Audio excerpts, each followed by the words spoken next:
Welcome to You and Your Money, empowering you to plan well, invest well, and live well. On today's episode, find out how you can afford to enjoy seasonal living, no matter what your age or stage in life. Here's Kate Pitts, Associate Vice President, Client Experience and Relationships, and Mike Baum, Vice President and Financial Advisor at Weiss Hale & Zahansky Strategic Wealth Advisors. If you're in the Northeast and you're like me, you're not looking forward to the next couple of cold winter months. But what if you could spend those months in a warmer climate every year?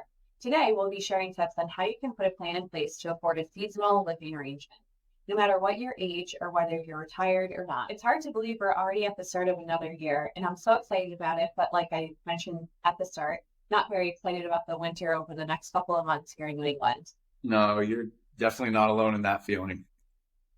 Yeah, I didn't think so, but fill us in on how it might be possible to become a snowbird and live somewhere else for a few months out of the year. Well, first of all, the idea of being a snowbird isn't just for retirees anymore. Traditionally, that term referred to retirees who would travel to warmer months in the winter. But now it can apply to anyone who travels seasonally to enjoy different locations and activities.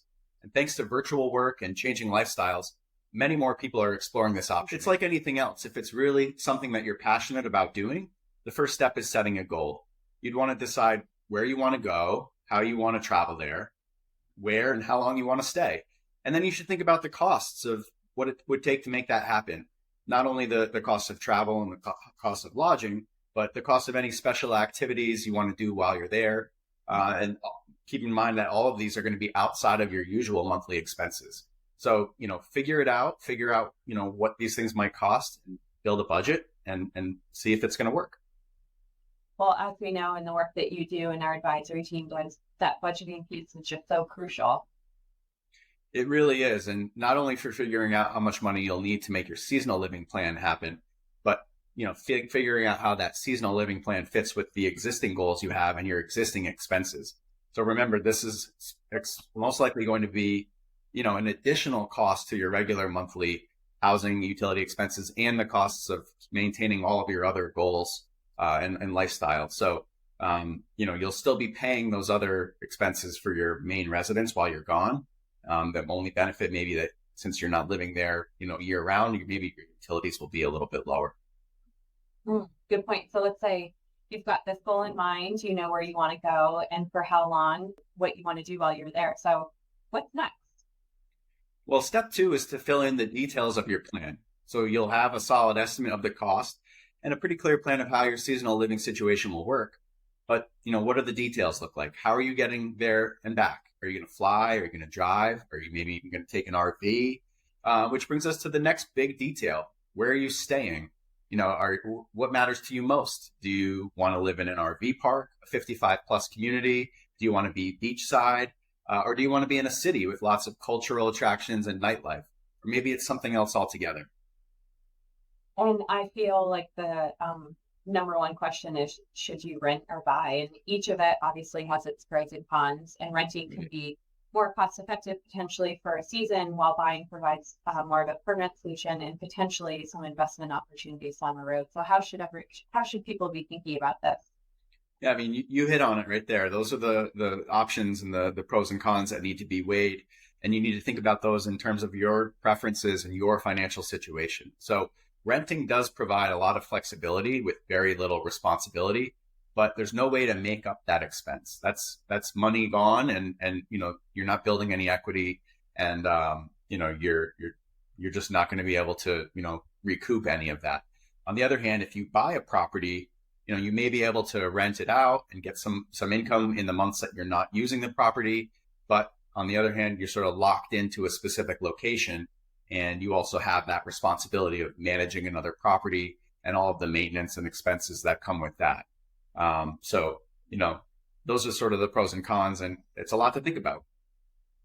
Yeah, it seems like such a tough choice, especially if you're not totally set on a location that you absolutely love and maybe plans to retire there in the future. But so how should people be thinking about this, Keith?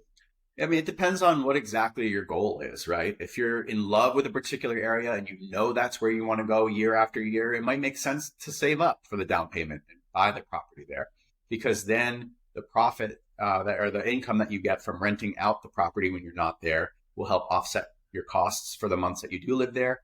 And you're building that equity in a place that you're going to use for the long term. That does add a lot of responsibility. You have a second property where you don't live year round. For some people, that would keep them up at night. But if you hire a reliable property management company, that can be a game changer because somebody's keeping an eye on the place and maintaining it for you. Fractional ownership is another option to explore. Yeah, one of the things to take into consideration. I like the idea of buying and then potentially looking to rent it out. People may not have the funds to be able to support managing two properties or even affording the seasonal living without all the extra income. So what else, is there anything else that they should be thinking about as part of that? Yeah, I mean, the tough part there is knowing how to balance the short-term cost of saving up for that down payment against your other long-term goals, like saving for retirement, saving for education if you have kids. When it comes to these kind of decisions, it's always wise to consult with a financial professional for guidance.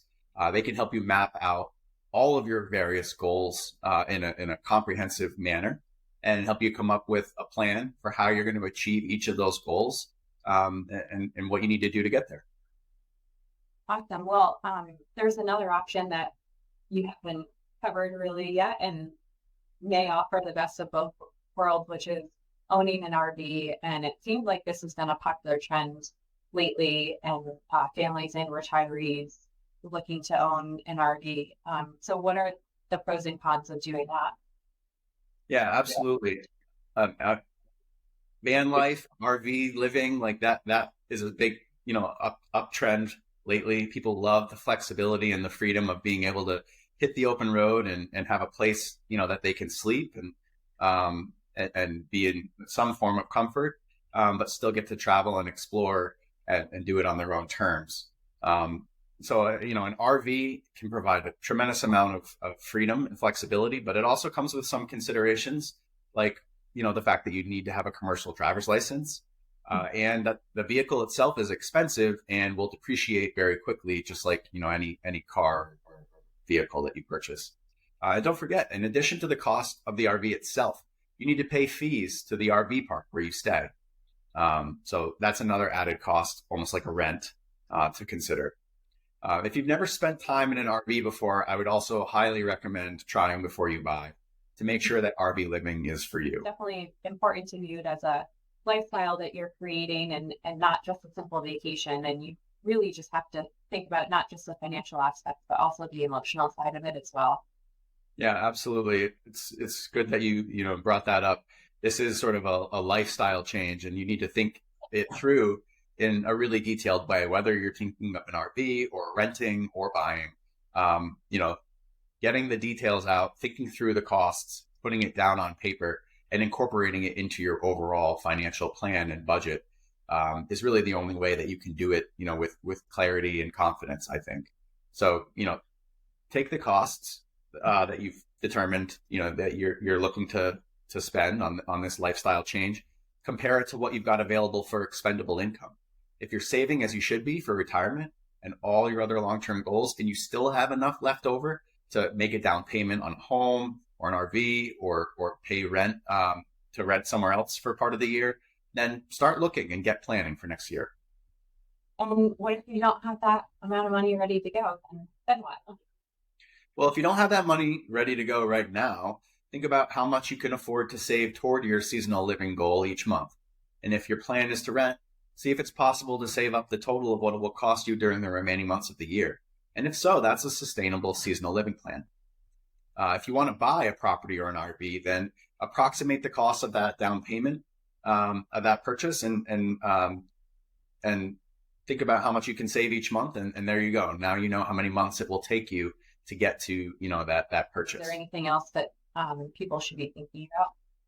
Yeah, I mean, I totally understand that feeling of this goal is so far off and, maybe it's going to take me 10 years of saving diligently to get there. I mean, that's understandable, but it doesn't mean that it's not doable. So what I've described today is just the tip of the iceberg in terms of planning how to afford and carry out a seasonal living plan there are lots of other options to consider that might help you get there faster than you think. Yeah, and of course, the seasonal living aligns with your goals. Our team at WHZ can help you figure out what options are available and best for you.